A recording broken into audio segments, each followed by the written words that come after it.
اس کے بعد مولانا حسین احمد مدنی، انہی کے شاگرد تھے. کن کے شاگرد تھے؟ شیخ الہند مولانا محمود حسن دیوبندی کے، جو دیوبند کے سب سے پہلے فارغ تھے. جب ان کے پاس انگریز اور کچھ جاسوس فتویٰ لینے کے لیے آئے کہ بتاؤ انگریزوں کی فوج میں بھرتی ہونا حلال ہے، جائز ہے یا ناجائز ہے، تو مولانا نے فتویٰ دیا کہ انگریز کی فوج میں بھرتی ہونا ناجائز ہے. چنانچہ بہت ساری جیلوں میں ان کو بھیجا گیا، وہ چھوٹ کر کے آتے رہے. پھر ان کو دیوبند سے پکڑا گیا، اور دیوبند میں جب ان کو پکڑا گیا تو بچے قرآن پاک پڑھ رہے تھے. انگریز گورنر نے کہا کہ ان قرآن پاک کو اٹھا کر کے بوریوں میں رکھ دیا جائے، اسی قرآن کو سیکھ کر کے مسلمان دہشت گرد بنتے ہیں اور انگریز یہ مدرسے دہشت گردی سکھاتے ہیں. ایک پڑھانے والا کھڑا ہوا کہ انگریز تو ان قرآن کو تو لے جا، لیکن لے جانے سے پہلے جو معصوم بچے بیٹھے ہیں تو ان سے پڑھ کر کے سن کہ یہ بچے کیا کہنا چاہتے ہیں. انگریز نے قرآن کھولا، جہاں سے انگریز کہتا جا رہا تھا بچے قرآن پڑھتے جا رہے تھے. تب ان عالم نے یہ کہا تھا کہ اس کی حفاظت کا ذمہ اللہ نے لیا ہے. انگریز اگر پوری کائنات سے تو قرآن کو مٹا دے گا، تب بھی قرآن کو یاد کرنے والے بے شمار لوگ تجھے تیرے سامنے کھڑے ہوئے مل جائیں گے. اس کے بعد کیا ہوا؟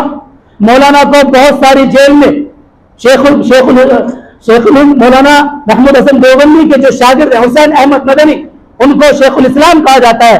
الہ آباد، بنارس، مراد آباد، گجرات کی سابرمتی جیل جو سب سے کٹھن جیل، جنہوں نے کہا تھا جیل تو ساری کٹھن ہوتی ہیں، کوئی خواجہ کا گھر تھوڑی ہے، اس جیل میں ان کو رکھا گیا.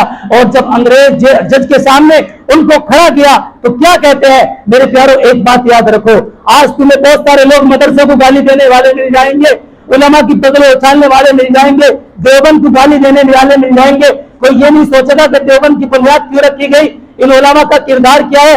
مسلمانوں کو دہشت گرد کہنے والے مل جائیں گے.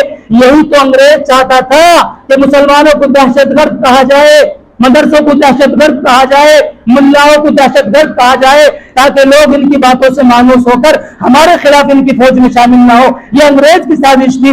اگر آج کے دور میں کوئی بھی انسان مسلمانوں کو دہشت گرد کہتا ہے، مدرسوں کو دہشت گرد کہتا ہے، علماء کو دہشت گرد کہتا ہے، اس کا ڈی این اے چیک کراؤ کہ وہ کون ہے.